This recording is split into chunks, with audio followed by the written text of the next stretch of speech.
We're glad you came back to the Legends Leaving channel. Today, June 12th, we come together again to honor some famous people who died recently or today. Through their work in the arts, these people have left an indelible mark on our minds and on the world. We are saddened by their deaths and want their families and fans to know that we are thinking of them. Peace out. Please show your respect and remember them by liking this video if their stories have moved you or if you are moved by the extraordinary lives they lived. Thank you for being a part of our community. We'll be discussing unfortunate updates regarding the actor Keanu Reeves.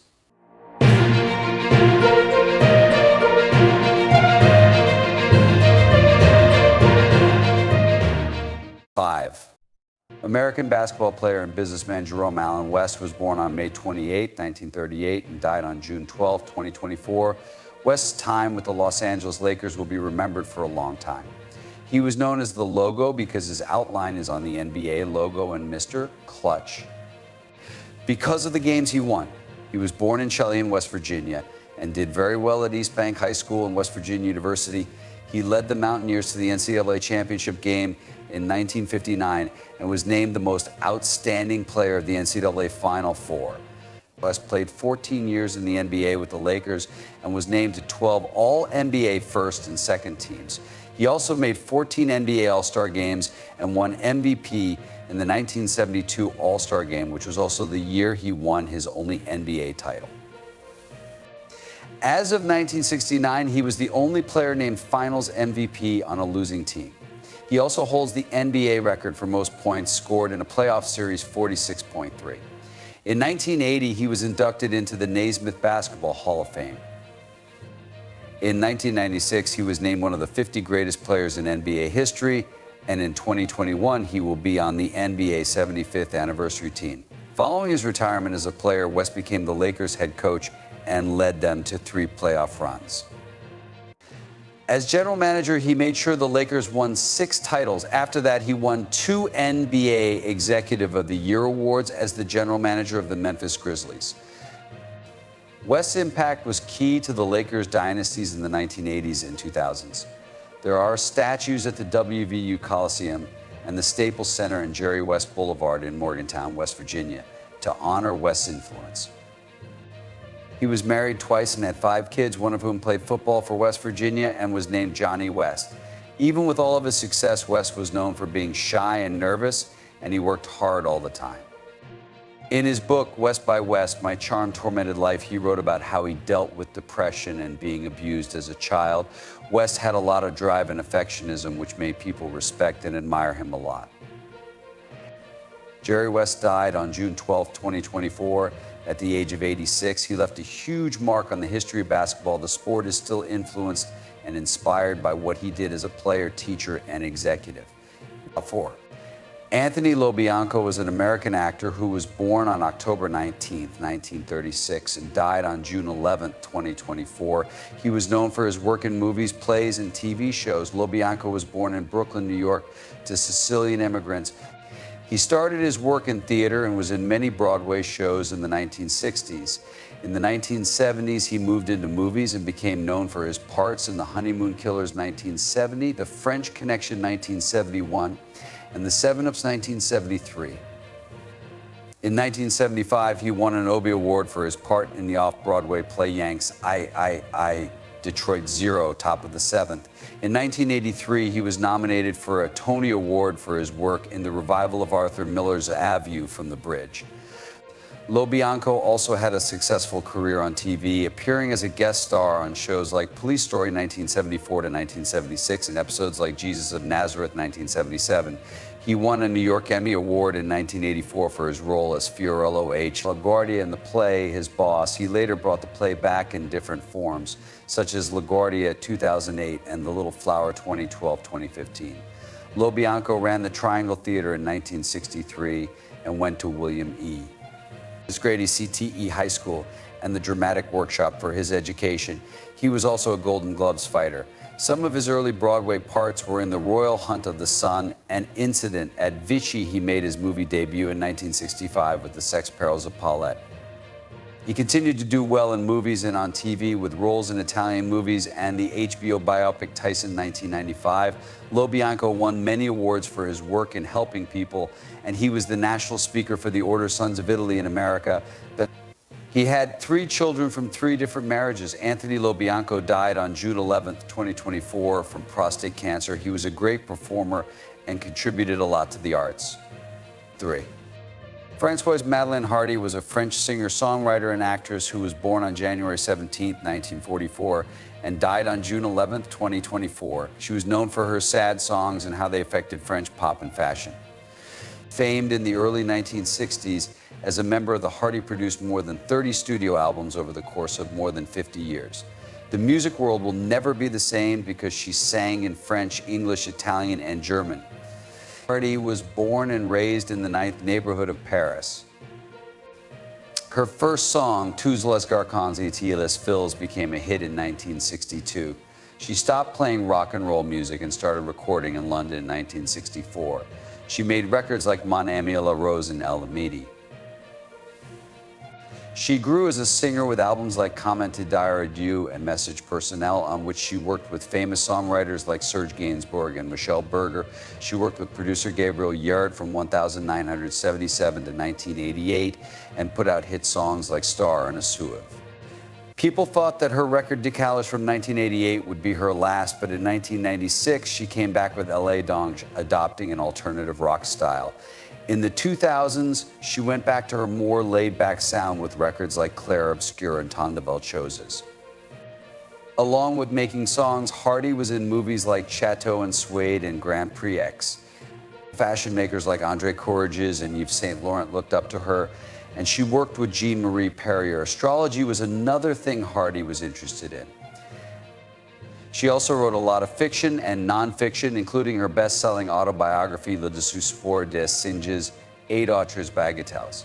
Hardy was married to fellow singer Jacques Dutronc from 1981 until she died.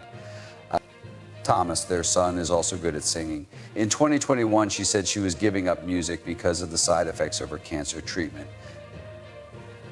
Many artists from France and other countries looked up to Hardy, and she was hailed as a fashion star. The Grand Médaille de la Chanson Française was given to her by the Académie Française in 2006. Hardy was known for being shy and having anxiety problems, even though she was successful. Many people related to how honest she was about her health and emotional problems. French singer Françoise Hardy died in Paris on June 11, 2024, from larynx cancer. She was one of France's most famous and loved musicians. 2. Arthur Gaps Hendrickson, lead singer of the two-tone band The Selector, died at the age of 73. The Coventry band said on X that Hendrickson had died after a short sickness. Hendrickson was diagnosed with cancer in 2023. People said he was a two-tone original, a great singer, and a real gentleman.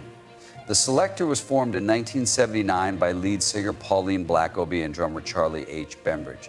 Their first album, Too Much Pressure, came out in 1980 and had 5 UK top 40 hits. Human Algebra, their most recent record, came out last year. DMF Music, Hendrickson's management business, confirmed that he had died. Pauline Black shared a message from Hendrickson's family on Facebook to show how sad she was. They said that Gappa died in Coventry, which is where he became famous. Hendrickson's strong performance in Too Much Pressure showed how hard it is to be a working man. He played with Jools Holland's Rhythm and Blues Orchestra on their 2023 tour, even though he was sick. His family said that everyone who knew him would miss him a lot. Funeral plans will be made soon. Jools Holland sent his sympathy and said that Hendrickson was a very kind man. Along with the Specials, The Selector was a big part of Coventry's music scene in the 1970s. They mixed gay, two-tone, and punk styles with political comments about sexism and racism. Pete Chambers, who started the Coventry Music Museum, said that Hendrickson's death was a big loss for music and the city. He said, "There will forever be a gap-shaped hole in our lives. Arthur Gap Hendrickson left a lasting mark on the two-tone and ska groups. People will remember him for what he did for music and how he changed the social and cultural scene in Coventry and beyond." Bob Harris, who was born in 1946, was famous for being the play-by-play announcer for Duke University's men's basketball and football teams. He was called the voice of the Blue Devils during his 40-year run. He called 456 straight Duke football games and 1,358 straight Duke basketball games. Over the course of his long and successful career, he played in 126 NCAA men's basketball playoff games, 13 Final Fours, and won 5 NCAA championships. Harris was made a member of the North Carolina Sports Hall of Fame in 2006 and the Stanley County Sports Hall of Fame in 1993. The National Sportscasters and Sports Writers Association gave him 3 awards as North Carolina Sportscaster of the Year. Because of his work, NC, Governor Pat McCrory gave him the prestigious Order of the Longleaf Award in 2016. Harris was born in Albemarle, North Carolina, and went to North Carolina State University before starting his job at WZKY. He went to Durham in 1975 and started working for WDNC. In 1976, he became the voice of the Blue Devils. Harris is best known for calling Christian Lettner's famous buzzer beating shot against Kentucky in the 1992 NCAA tournament. This moment is often shown again with Harris's famous comments. Harris wrote a book called How Sweet It Is, From the Cotton Mill to the Crow's Nest, which came out in 2010 and told the story of his long and interesting career. There is an 80-minute CD in the book with some of his most famous radio calls and talks. Harris was involved in charity work and held book signings and fundraisers such as ones for the Duke Cancer Institute and for military members. Harris marked his 400th straight Duke football radio show on October 15, 2011, thinking about how long he had been doing the job and how much he loved it. He kept making his shows exciting. On February 16, 2012, he called his 1,200th Duke men's basketball game. When he talked to young broadcasters, he stressed how important it was to find their own style and do their part for the business. Louis Bowling, a teacher at NC Central University and Duke University, talked about how Harris had a big impact on fans and players, calling him a friend and a father figure. Bob Harris will always be remembered as the voice of the Blue Devils because of how hard he worked, how passionate he was, and how much he contributed to Duke University sports. Bob Harris died on June 12, 2024, from complications from Alzheimer's disease. He left behind a memory that Duke fans and people in the sports world love. Hello, everyone. Today we're going to talk about a deadly rumor that circulated on social media about the supposed death of the legendary actor Keanu Reeves. Someone recently made a Facebook post that said Keanu Reeves had died. It got a lot of attention. This news spread very quickly, making people all over the world sad and full of tributes. Luckily, though, this information is just a story that hasn't been proven. Keanu Reeves has had a number of major health problems in his lifetime, which have had a big effect on his personal and professional life.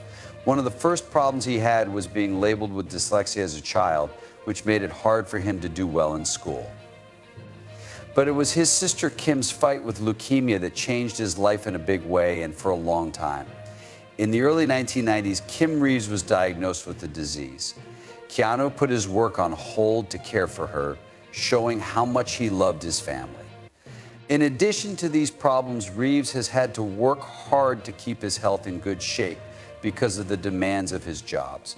His commitment to doing his own stunts in action movies like The Matrix and John Wick has hurt him many times over the years.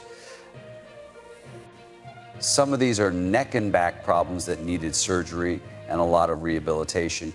Even with these injuries, Reeves has kept pushing his body to its limits by doing a lot of hard workouts and martial arts to stay in great shape for his parts. Keanu's ability to bounce back from health problems shows how he lives his life in general. He is known for having a calm and thoughtful attitude toward life and work. His views are often shaped by his own and his family's health problems. This strength not only shows how dedicated he is to his job, but also how much he cares about people and how fragile life is, which makes him a respected figure both on and off the screen. Don't forget to check the accuracy of news before spreading it, especially when it's such important news. Misinformation can spread on social media, but if we're careful, we can stop the spread of stories that aren't true. Enjoy your time off and see you soon.